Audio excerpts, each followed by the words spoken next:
All right, well, thank you. Thank you, Nermien, that was great. And it dovetails very nicely into my comments. I have the honor of coming last before the discussion, and I'm going to try and keep it very short so that you can ask questions of the people who actually know what they're talking about here.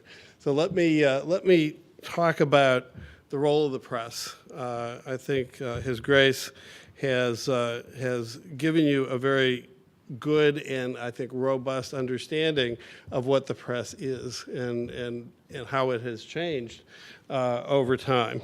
But today I'm going to talk about the press generally, and I want to make 3 points. All of which requires journalists to understand who the audience is, and then go from there. My concern as a human rights lawyer and someone who specializes in religious freedom is that the press has an obligation to tell the whole story. And you've heard that before, but let me be very specific, that His Grace has taken a very public leadership position decrying the slaughter of innocents. And this is truly something that we have not seen in the way we have seen it since World War II. I mean, people being targeted for their faith, and we need to call things by their proper names here. But the innocents are not just Christians. They're Shia Muslims, they're Yazidis, they're Sunnis, they're Ahmadis. They're people who dare question Salafi extremists. The Salafis who are doing the killing and destruction of culture are driven by an ideology.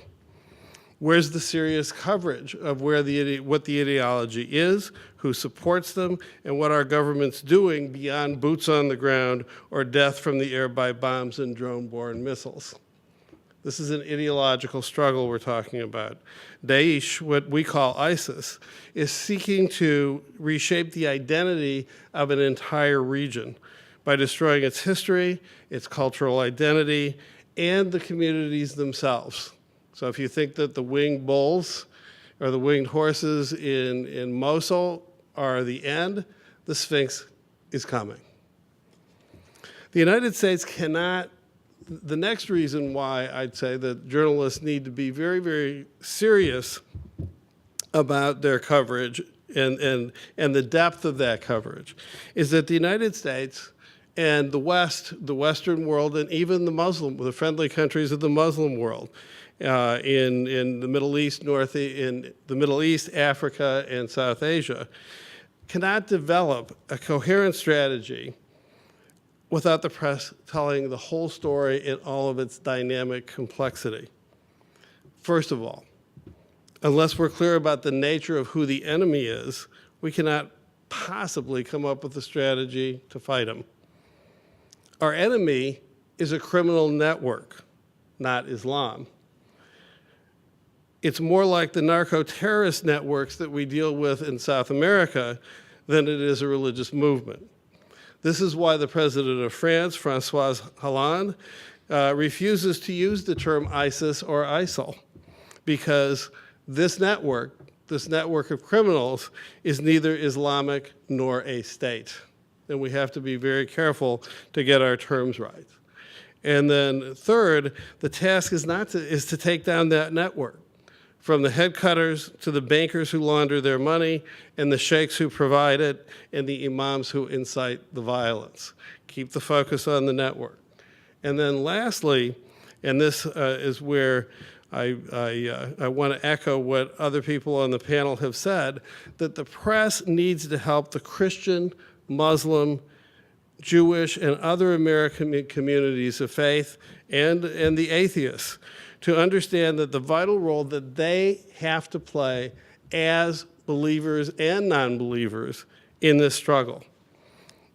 Virtually everybody that I speak to, from law students, people on the street, people who know the kinds of things that I've been doing on the ground in the Middle East, everybody wants to help. But they know very little about these communities. Most American Christians have no idea what a Coptic Christian is and what they believe.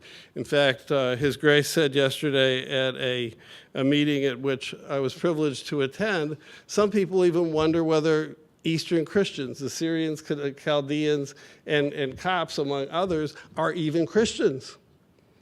I mean, the amount of ignorance is amazing. Is it anybody's fault? No. The question is, we got a problem, and so the first issue is, how does the press help us to understand the nature of these communities, their history, their culture, what they believe? That's really important. I was bowled over when I went to Iraqi Kurdistan for the first time. You know, when people said, St. Thomas slept in that cave. And you begin to realize just how ancient the church is in that region. So if I can make a plea, it's let's get the whole story out. Let's trust the whole First Amendment is based on the idea that people of good faith will make good judgments if they're well informed.